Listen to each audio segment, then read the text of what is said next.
Antes de mergulhar nesta história incrível, considere se inscrever no canal e ativar o sininho. Cada história aqui tem algo a dizer, e você não vai querer perder nenhuma. Em uma base militar isolada em Nevada, perdida entre extensões desérticas e montanhas distantes com cumes recortados, varrida todos os dias por um vento quente carregado de poeira e areia vermelha, Leila Anderson vivia nas sombras, como um fantasma deliberadamente apagado do mundo. De manhã, bem antes do nascer do sol, quando o céu ainda era de um azul profundo salpicado de estrelas, ela se levantava silenciosamente em seu pequeno e espartano quarto no dormitório dos técnicos. Tudo era organizado, quase militar, uma cama perfeitamente arrumada, botas enfileiradas, uma única estrutura virada de cabeça para baixo sobre a mesa. Vestiu um macacão cinza de mecânica, lavado à mão todas as noites, e prendeu os cabelos grossos numa trança apertada que lhe caía ao longo da nuca, como se quisesse conter o peso de um passado pesado demais para suportar. Em seguida, caminhou pelo corredor estreito, mal cruzando com outras figuras sonolentas, e seguiu para o hangar número 4.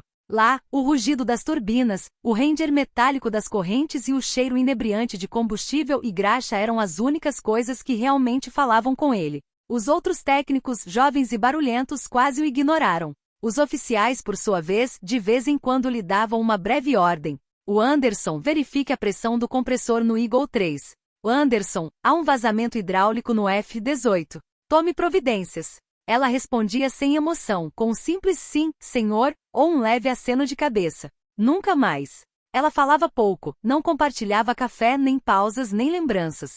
Seu olhar, sombrio e frequentemente abatido, dava a impressão de que ela não estava tentando existir naquela base, mas apenas sobreviver em silêncio. Ela apagava os rastros de sua passagem como uma sombra apaga a luz. Mas o que ninguém sabia, nem os jovens recrutas confiantes, nem mesmo o comandante da base que a cumprimentava distraidamente toda semana, era que Leila não nascerá nos hangares. Ela não fora formada entre parafusos e tambores de óleo. Não.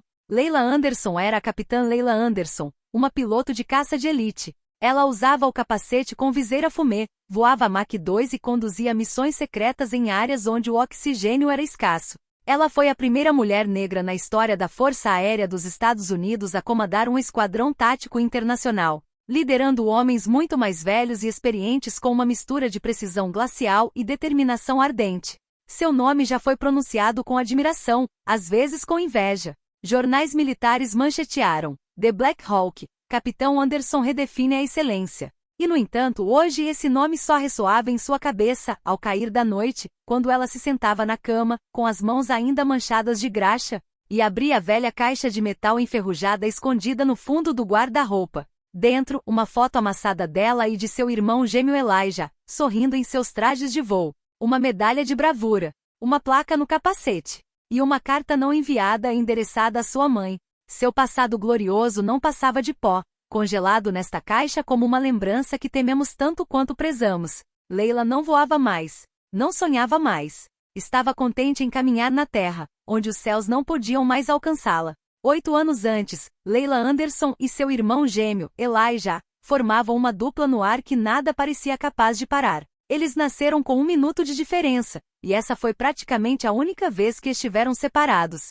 Desde pequenos fizeram tudo juntos, mesmas escolas, mesmas paixões, o mesmo sonho de voar. Entraram para a Força Aérea como 2 flechas disparadas para o céu, unidos por um instinto fraternal tão sólido quanto uma estrutura de titânio. Nos cockpits, sua coordenação era lendária. Um desviou para a esquerda, o outro já sabia como cobrir seu ângulo.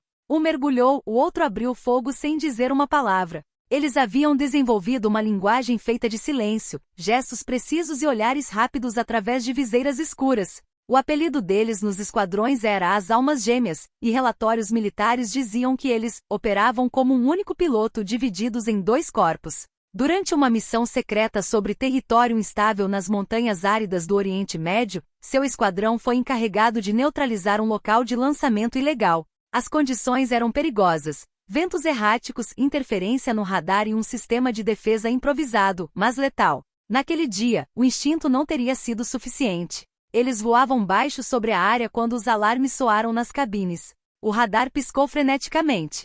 Um míssil terra-ar guiado por calor acabará de ser disparado, e apesar de todas as contramedidas eletrônicas, estava indo direto para a assinatura térmica de Elijah. Leila, no movimento desesperado, tentou cobri-lo com iscas, bombas de fumaça e manobras evasivas. Mas o míssil frustrou tudo. Era inteligente. Projetado para atingir pouco antes da ejeção ser possível. Eli, saia! Ela gritou com a voz tremendo de medo e raiva. Um silêncio de menos de um segundo. E então, uma explosão. Violento. Cegante. De cortar o coração. O céu foi subitamente iluminado por um fogo alaranjado devorador, seguido por uma chuva de destroços em chamas. O jato de Elijah, uma máquina de elite, foi pulverizado. Leila sentiu seu próprio avião vibrar sob a onda de choque. Seus instrumentos ficaram descontrolados. O motor número 2 explodiu em chamas. A fuselagem gritou como um pássaro ferido. Ela perdeu o controle. E numa fração de segundo, o céu virou terra. Ela caiu em um vale rochoso a poucos quilômetros do inimigo. Suas pernas sangravam, seu maxilar estava fraturado e seu capacete rachado.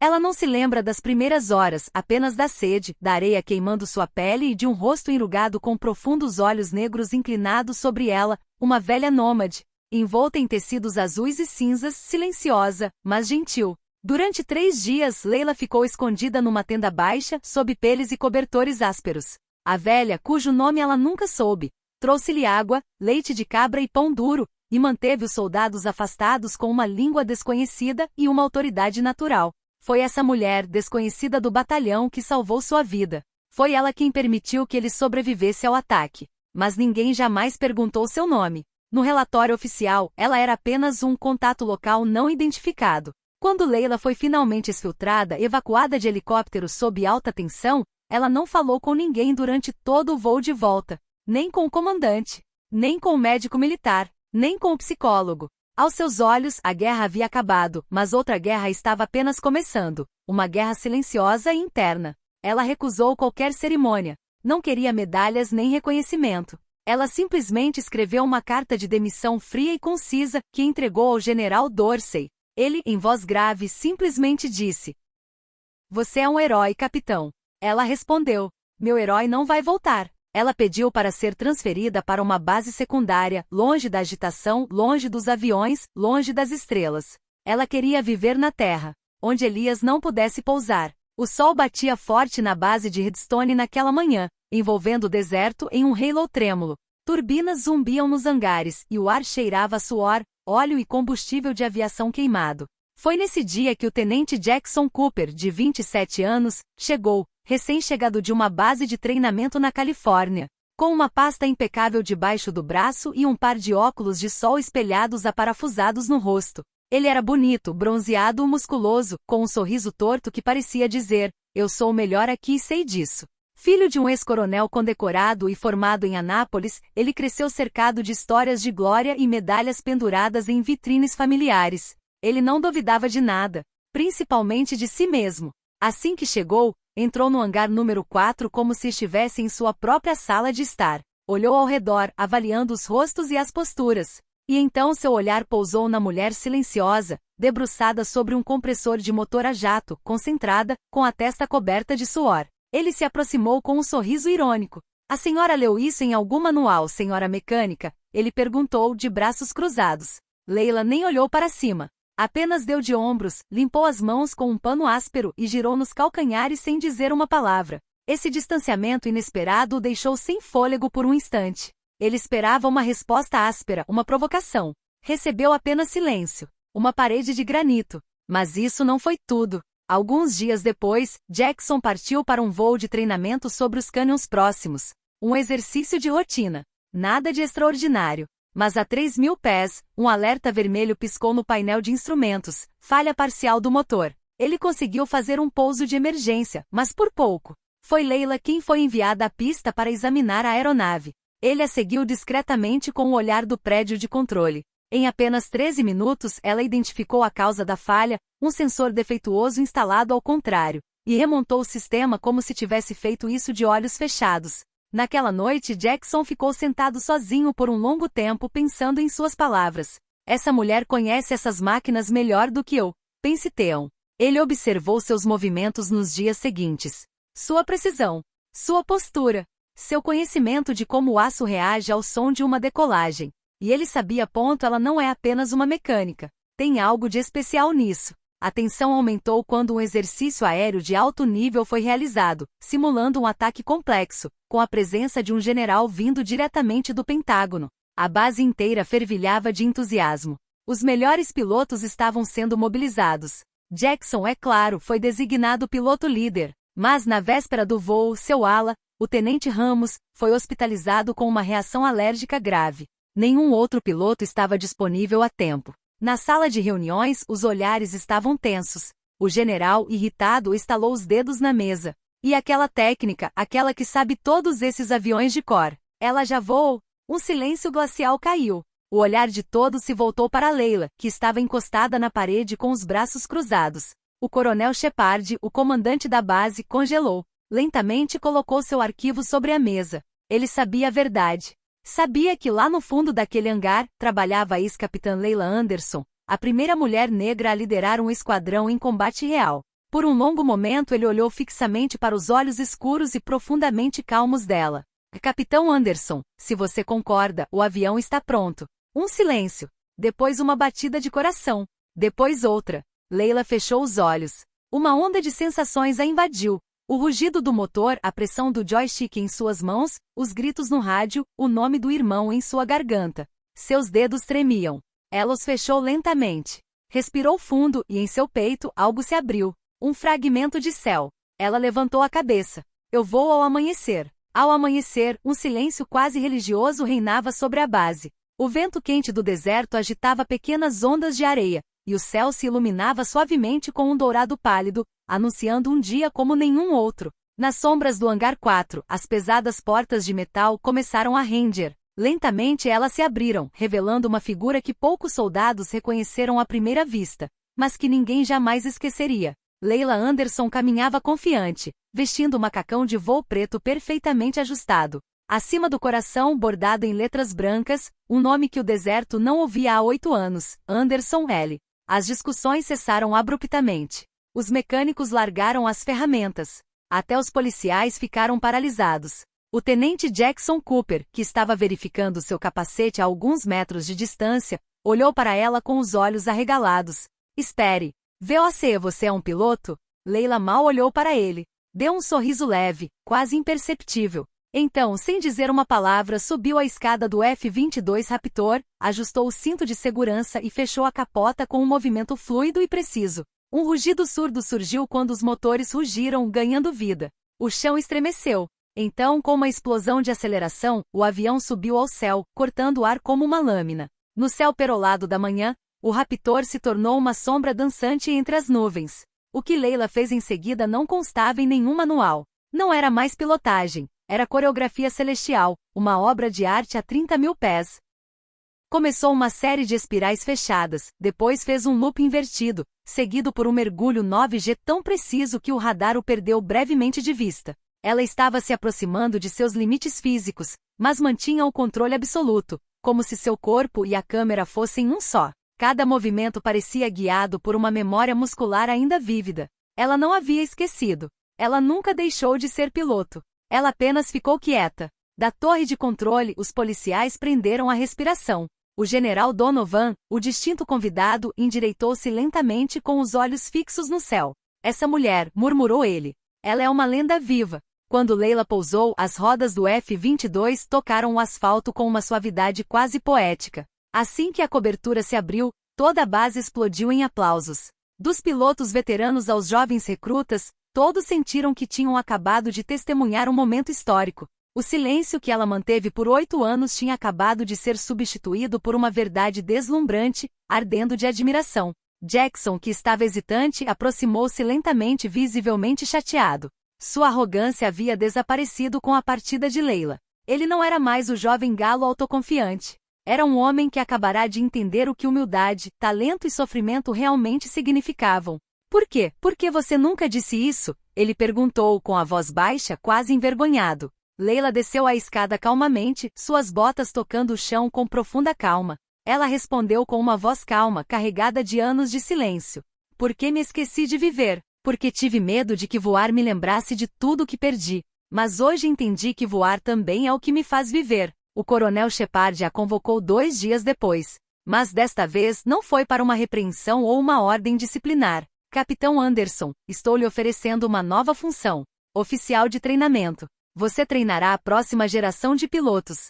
Se você decidir aceitar. Ela olhou para o brasão de seu velho macacão e passou os dedos sobre as letras do seu nome. E aceito. Jackson Cooper foi o primeiro a participar do treinamento. Ele se tornou mais humilde e mais atencioso e com o passar das semanas, Leila aprendeu a vê-lo não como um rival, mas como um aluno sincero. O respeito mútuo cresceu. E um novo vínculo, construído com base na confiança, no aprendizado e em segundas chances, gradualmente os uniu. Mas Leila não parou por aí. Ela criou um programa de mentoria para jovens mulheres pertencentes a minorias, determinada a abrir portas que lhe haviam sido negadas por muito tempo. Um dia, durante um discurso em uma prestigiosa academia militar, diante de um salão lotado, ela declarou: "E meu irmão caiu do céu. Decidi voltar lá para 2. E hoje eu estendo a mão para aqueles que sonham em voar, mas que muitas vezes pregamos no chão." O silêncio que se seguiu ao seu discurso foi quebrado apenas por uma ovação de pé. Leila Anderson, antes a sombra do hangar, voltou a ser a voz do céu. 1 ano se passou desde que Leila Anderson voltou aos céus. A base aérea de Redstone havia mudado. O silêncio pesado do hangar 4 dera lugar a risos, conversas e novas vozes. Jovens mulheres de todas as classes sociais circulavam entre os aviões, manuais técnicos em punho, os olhos brilhando com sonhos concretos. Alguns deles já usavam macacões de voo. Outros ainda estavam aprendendo a ler os ventos e a entender os motores. Mas todos sabiam que estavam ali porque alguém, um dia, ousou quebrar o muro do silêncio. Foi durante uma cerimônia solene, em uma manhã clara, que a mais nova adição à aviação tática foi inaugurada, o Fênix X-7, um caça de última geração projetado para atingir velocidades supersônicas em condições extremas. Todo o pessoal da base estava reunido. Oficiais de alta patente, ex-pilotos, cadetes. Até o general Donovan havia retornado, desta vez sem protocolo ou guarda próxima, apenas por respeito. E quando o pano preto foi removido do dispositivo, um murmúrio percorreu a multidão. Na asa direita da Fênix, gravado em letras metálicas, podia-se ler: Leila Anderson, para aqueles que se erguem apesar das tempestades. Alguns olharam para baixo, comovidos. Outros assentiram, como se dissessem: foi merecido. Leila, de pé na primeira fila, não conseguiu conter a respiração. Ela estendeu a mão e colocou os dedos sobre seu nome, gravado para sempre em aço. Ela não chorou, mas seus olhos brilharam. Nos dias seguintes, o avião fez seu voo inaugural, pilotado pela cadete Nia Thompson, uma das primeiras protegidas de Leila. Uma mulher negra de 24 anos, com olhar orgulhoso, postura ereta e voz confiante. Enquanto decolava com a Fênix, Leila permaneceu no solo, capacete na mão, acompanhando cada manobra com a precisão do coração de um piloto. E em meio ao rugido dos motores, enquanto a aeronave perfurava as nuvens como um raio de luz, um estranho fenômeno ocorreu. Alguns soldados juraram ter ouvido um som peculiar, impossível de reproduzir, quase harmonioso demais para ser mecânico. Como 2 asas cortando o vento em uníssono. Não 1, mas 2. É o Elijah, sussurrou um ex-piloto. O irmão dela está voando com ela, lá em cima. O vento soprava, quente e carregado de areia. Parecia falar com aqueles que sabiam ouvir. E às vezes, bem cedo pela manhã, quando o sol está logo acima do horizonte e o hangar número 4 está iluminado, alguns dizem ouvir o riso leve de um irmão e uma irmã, e o estrondo distante de 2 caçadores de fantasmas dançando juntos. Leila não buscava mais escapar do céu. Ela vivia lá de uma forma diferente. Não pela glória, não pelas medalhas, mas para transmitir. Um dia, diante de uma plateia numa academia militar, ela concluiu um discurso com estas palavras: o céu não é um lugar a ser conquistado. É um espelho. Ele reflete aqueles que aprenderam a voar sem esquecer de onde vieram. Alguns caem, mas enquanto voarmos por eles, eles nunca desaparecem de verdade. E naquele céu, vasto e silencioso, em algum lugar entre as nuvens e a memória, Leila Anderson ainda voava.